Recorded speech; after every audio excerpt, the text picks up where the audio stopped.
Urdu point سے برہان کا سلام ناظرین۔ لاہور کے علاقے گلبرگ کے اندر جو بزنس ہب مانا جاتا ہے لیپ ٹاپس کا،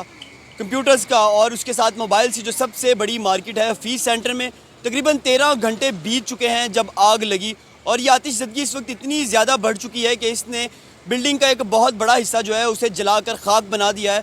ریسکیو کی جانب سے بتایا گیا ہے کہ اس عمارت کے 60% حصے کو محفوظ بنا لیا گیا ہے، جس میں اس عمارت کے پچھلے حصے کا جو سیکنڈ فلور ہے اور فرسٹ فلور، گراؤنڈ فلور کو بالکل محفوظ بنایا جا چکا ہے۔ ان کی جانب سے بتایا گیا ہے کہ کولنگ کا عمل جاری ہے، چونکہ اس عمارت کے جو اندرونی حصے ہیں وہاں پر اس وقت درجہ حرارت بہت زیادہ بڑھ چکا ہے، کیونکہ گزشتہ 13 گھنٹوں سے وہاں پر آگ لگی ہوئی ہے اور وہاں پر ایسا مٹیریل موجود ہے جسے بجھانا یا جسے ٹھنڈا کرنا بہت مشکل کام ہے، لہٰذا آگ پر وہ قابو پانے کی کوشش کر رہے ہیں۔ البتہ جو آگ ہے وہ بار بار بھڑک سکتی ہے۔ بہت بڑی تعداد کے اندر فائر فائٹرز یہاں پر موجود ہیں جو کوشش کر رہے ہیں کہ لوگوں کے جو ساری زندگی کا ایسٹ ہے، جو ان کا کاروبار ہے، اسے محفوظ بنایا جا سکے۔ میرے کیمرہ مین آپ کو دکھا سکتے ہیں کہ اب سے تھوڑی دیر پہلے گراؤنڈ فلور کے اوپر، بلکہ فرسٹ فلور کے اوپر بھی آگ پہنچ چکی تھی اور بہت زیادہ کوشش کی جا رہی ہے اس سارے معاملے کو کنٹرول کرنے کے لیے، لیکن چونکہ پلاسٹک کا مٹیریل اس بلڈنگ کے اندر موجود ہے بہت بڑی تعداد کے اندر، اور اسے مسلسل آگ لگتے ہی جا رہی ہے۔ آگ کو ایک طرف سے بجھانے کی کوشش کی جاتی ہے لیکن دوسری جانب آگ بھڑک اٹھتی ہے۔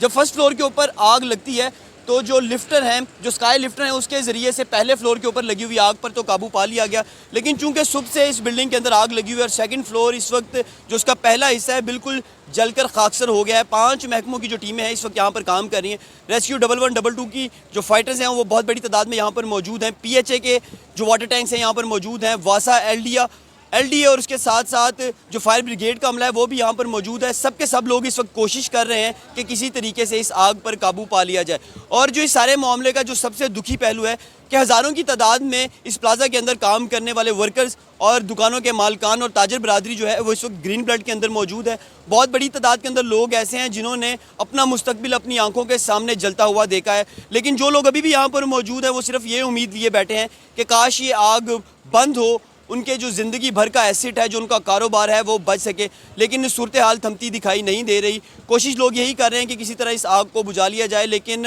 حیرانگی کی بات ہے کہ 13 گھنٹے سے زائد وقت گزر چکا ہے۔ ریسکیو کا عملہ بہت بڑی تعداد میں یہاں پر موجود ہے، بڑی تعداد کے اندر جو مشینری ہے یہاں پر کھڑی ہے، لیکن بدقسمتی سے اس آگ پر قابو نہیں پایا جا سکا۔ اپنے میزبان برہان الدین کو اجازت دیجیے، اللہ نگہبان۔ ایک فنبل